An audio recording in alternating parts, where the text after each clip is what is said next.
ranking all Colonist expansions, some maps, and the bonus. This might be triggering for some. For the tiers, we have For the Brave, Challenging, I'd Play This, Super Fun, and Colonist at its best. Alright, so let's get started with the base game. This is probably going to be the easiest one to rank. It's going straight into Colonist at its best, because this is the reason why we're all here. This is the game that we all love. It's just so fun. I still play this almost every day. I play this with friends, family, with strangers on Colonist. I play ranked, I play casual. I just love this game. So it's going at Colonist at its best. By the way, before we keep going, the tier list is in the description. So if you want to fill it out and then compare it with mine, go ahead. Okay, so next up we have 1v1, and this is actually something I didn't used to play like at all until relatively recently. And I really enjoy it. I think it has most of the elements that the base game has. Of course, it's missing that gaslighting and tabletop component and all the trading and everything. But I think it makes up for it by being way shorter. I like that you can play this in almost any time slot. Like as long as you have 20 minutes, you can play this, which is something you can't say for all these other expansions or game modes. So I think it has to go at the Colonist at its best, just because you can play it, you know, almost any time. By the way, the rules for Colonist 1v1 ranked are that instead of 10 points to win, it's 15. There's a thing called friendly robber, which means that you can't steal from each other or place the robber until one of you is openly at 3 points. Instead of discarding anything over 7 cards, if it's 7 rolls, you can hold up to 9 cards. And that's are balanced instead of random, which means that for the most part, they'll better represent expected outcomes of rolls, and you can find an article about that in the description. Basically, I think 1v1 is fun, dynamic, it's quick, and with these extra rules, it makes it even a little more fun. If you want a guide about 1v1, you can check our video in the description. Alright, now moving on to 5 to 6 player expansion. So I've played this a good amount, not as much as many of the other ones on here, but I've played this a decent amount, and I think it's fun. I think it's a fun way to spice up the base game by adding, you know, 1 or 2 more players. I do think because you add these 2 more players, then obviously it's going to take longer to get to your turn. But there's a thing that makes up for that, which is called the special build phase. There's basically a phase where you can request to build after someone's turn before the next person rolls. And you can build anything, but you can't buy development cards, you can't trade, and you can't use a port. I think special build phase is fun because A, you obviously get to play in between an orbit before your turn comes around again. But also because it adds an element of strategy that you wouldn't have without it. Obviously, if you're about to discard, you're going to want to play the special build phase so that you don't discard if it's 7 rolls. But also, if you see that someone's about to steal the road from you, you can maybe add an extra road. Basically, it adds quite a bit of versatility in terms of strategy. So for that reason, I think I'm going to put it in super fun for now. We'll see how it fights with the other expansions on here. Next, we have 7 to 8 players, and I do think it takes a long time for your turn to come. And even with special build phase, there's just not that much that you can do because the win conditions are still the same that in the base game when you have 4 players, when you have half of the players, but this time you have 8 people competing for those. So the chances of someone having a better setup to go for longest road or to go for army are pretty high. So I'm gonna put this on challenging because it's just hard to win on this one. Like there's no other ways of getting points like in other expansions that we're gonna talk about. You really have to go either for longest road, for army, or just build a bunch of stuff. So it's just hard. It's just hard to win. The next one is Seafarers, and this one has a special place in my heart because it's the first expansion I ever played, and I absolutely love it. I think it's super fun, and I think it's just the right amount of spice to spice up the base game. So I really like this one. There's basically 4 new things in this expansion. So there's a bunch of different maps, and in these maps you have sea hexes. And these sea hexes you can actually build on using ships. Ships are built with wood and sheep, and they allow you to expand to other islands or other parts of the map, just like roads. You also have the pirate, which is a counterpart to the robber, and you can place this on a sea hex to stop someone from building a ship. And then you also have gold tiles, which are super fun and versatile, which mean that whenever that number rolls, you get to pick which resource you get from that tile. Also, in some of the Seafarers maps, you have fog. Fog is something we're going to see on some of these other game modes, but basically it's a hex covered by fog, and whenever you get there with a road or a ship, it reveals itself and it shows what resource or sea tile there is, and if there's a resource, it'll give you that resource, and then you can keep expanding. Alright, so Seafarers has to go into super fun. I really like it, and what I really like about it is that you can teach anyone how to play this, or you can learn it yourself within like 10 minutes if you are familiar with the base game, right? There's just enough rules to spice it up, but there's not that many rules and new stuff that it's going to take a while for you to get the hang of it. Alright, so this next one is actually going to make me reconsider stuff. So we have 5 to 6 player expansion for Seafarers. So I think I'm actually going to put this straight into super fun, and I'm going to take the 6-player one and I'm going to put it in at play this. So the 5 to 6 player expansion for the base game is going to go in at play this. And the reason is that I think Seafarers adds enough spice to it to where there's a variety of win conditions for everyone. Like, even if someone's going for army and another person's going for road, I didn't mention this before, but you can still get the 2 extra points by colonizing a new island. So the fact that there's the fog tiles and there's the gold and there's the getting to the new islands, I think that adds enough dynamism and versatility to where you still get a very dynamic experience by playing it, even though there's a lot of new players. And of course, you still have the special build phase there. So it basically has all the stuff I said for the 5 to 6 player game and a bunch of new stuff. I'm putting it in super fun. All right, next we have Cities and Knights. And this is by far the most popular expansion of them all. And I think there's a reason for it. The reason is that it's basically the essence of the game. It's the 4-player base game with like a bunch of stuff that adds dynamism, versatility, just more strategy, more win conditions. It's just so much stuff going on and so much stuff to learn. So just in case you don't know the expansion, instead of 10 points to win, it's 13. Knights are not development cards anymore, but they're something you place on the board and you can use it to move the robber or to defend yourself against barbarians. And if that sounds crazy, yeah, there's barbarians in this game mode. And that's because there's a 3rd dice where half of the sides are barbarians. And if that rolls, the barbarians get a step closer to attacking.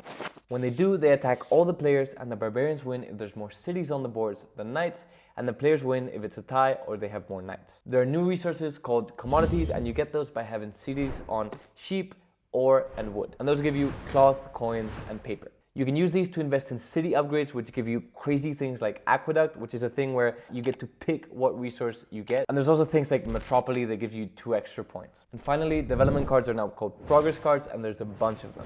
My favorite one is probably inventor, where you get to switch 2 numbers on the board. So if you have like a 3 sheep, you can change it with a 5 somewhere, and that person will have the 3 and you'll have the 5, and you'll be producing more sheep. So as you can see, there's a lot of stuff going on with Cities and Knights, and I feel like it gives you a lot of control and also influence over other people's games. It's something that I feel like you don't have on all these other expansions. You maybe have a bit of that in 1v1 where you can influence the other person's game and momentum, but in Cities and Knights with all the progress cards and everything, you can just really influence other people's games.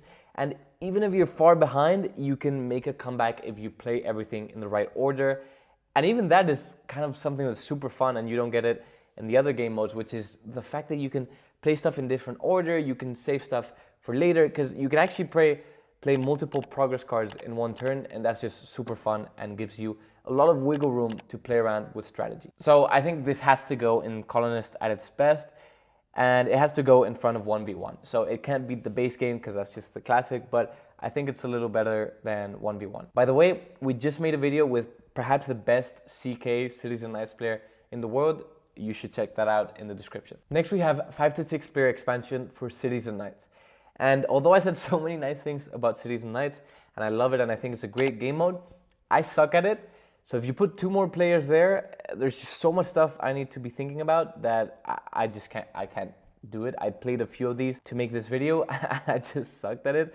So I'm gonna put this in challenging, and I think it's more challenging than the 8-player expansion for the base game. So yeah, there's just a lot of stuff going on, and for Cities and Knights, you also really need to be thinking about how other players are going to win and how you can influence that. And there's 2 more players on the board, plus all this other stuff that you need to think about. It's just too much for me. All right, next we have Seafarers and Cities and Knights. So Cities and Knights, as I said, is great. Seafarers, as I said, is great. But I think they both have their own thing. Like, Cities and Knights is just like a whole different game experience that is amazing. Like, it's super complete in and of itself. And Seafarers is kind of just like, you know, a little spice added to the base game.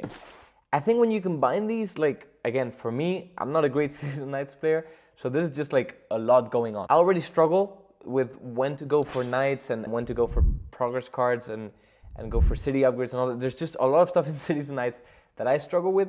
If on top of that you add when to expand to an island or when to use the pirate instead of the robber, it's just a lot of stuff.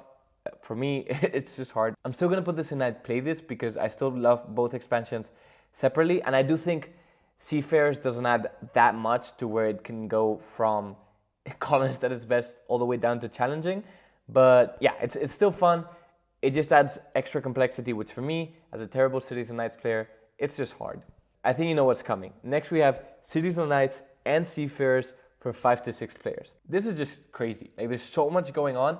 It's admittedly pretty fun because you have so much stuff to do, but it's also so hard because you have so much stuff to do. Like, it's just really hard to decide who to target, what to do, who to use your progress cards on, when to go for islands, when to use the pirate instead of the...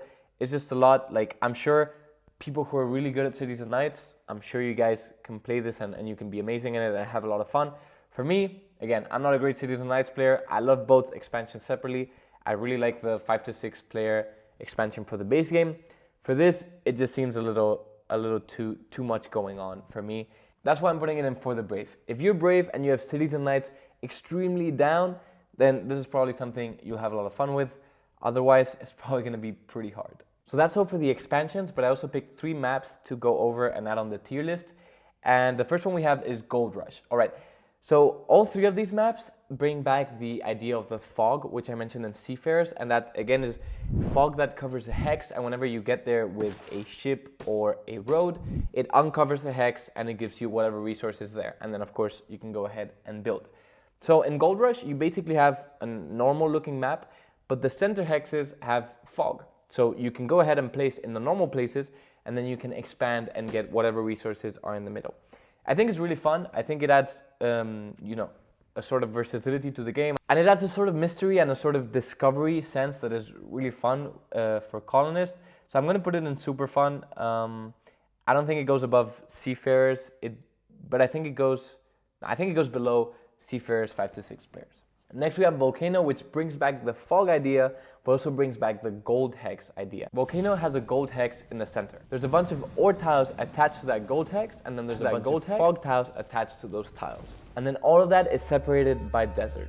And you get to place the settlements on the outside of the desert where you have normal hexes. So this one I also think it's super fun because you end up having like super long roads because everyone's like racing for the middle, because obviously whenever you uncover some fog, you get a resource. So everyone's just going for the fog and everyone's just going for that gold, and you don't have ore until you get there. It just uses the basic main stuff that we all know and we're all familiar with, and it plays with it in a way that adds, a very fresh experience to it. So I'm gonna put it in super fun, and I'm gonna put it right below Seafarers because I really like this map. The last one of the maps is Black Forest. Here you have a center where all the hexes are wood, and you have 6 wood ports. All those wood tiles are surrounded by fog tiles, and you can only place on the wood tiles to start with. Again, what I really like about this is that it takes the core dynamics of the game, and it's just a very creative way to play it. In this map, you're going to want to have a wood port and also maximize wood production so you can trade and start expanding into the fog. And it's just a really fun experience. I've actually played this quite a bit, and I think because of the creativity and because of how fun it is to just take the core mechanics and have something new with it, I'm going to put it in Colonist at its best. It could also go in super fun, like pretty high up there, but I think it's Colonist at its best just because it uses the mechanics in a very fresh, creative way. And lastly, we have not an expansion or a game mode or a map, but we have Colonist as an activity on Discord. I added this because here you play with people in a voice channel and you get to table talk each other and you get to gaslight each other. And also on Discord, you have all of the stuff we talked about here, plus the additional element of, speaking. So for that reason, I'm going to add it at Colonist at its best. You can be just on a call, you can be doing whatever, you can add the Discord activity of Colonist and you can play, and it's super fun. If you want people to play with on Discord, you can join the Colonist Discord in the description. And yeah, I'm going to add it this probably right below the base game because one of my favorite parts of the game is table talk, and it's talking with people, trash talking, trading, all that. So yeah, Colonist on Discord is just a very fun way to do that. All right, so that's my ranking of just the expansions and the maps. And I am going to change Gold Rush to I'd play this. I think it's still above the 5 to 6 player expansion for the base game, but I think Volcano is 1 tier above Gold Rush in terms of fun, so I'm going to put that there. And this is it. This is my ranking for all of the expansions and some maps. I'd love to see your tier list, so use the link in the description and you can share it either in the comments or on our Discord. And I'll see you in the next one.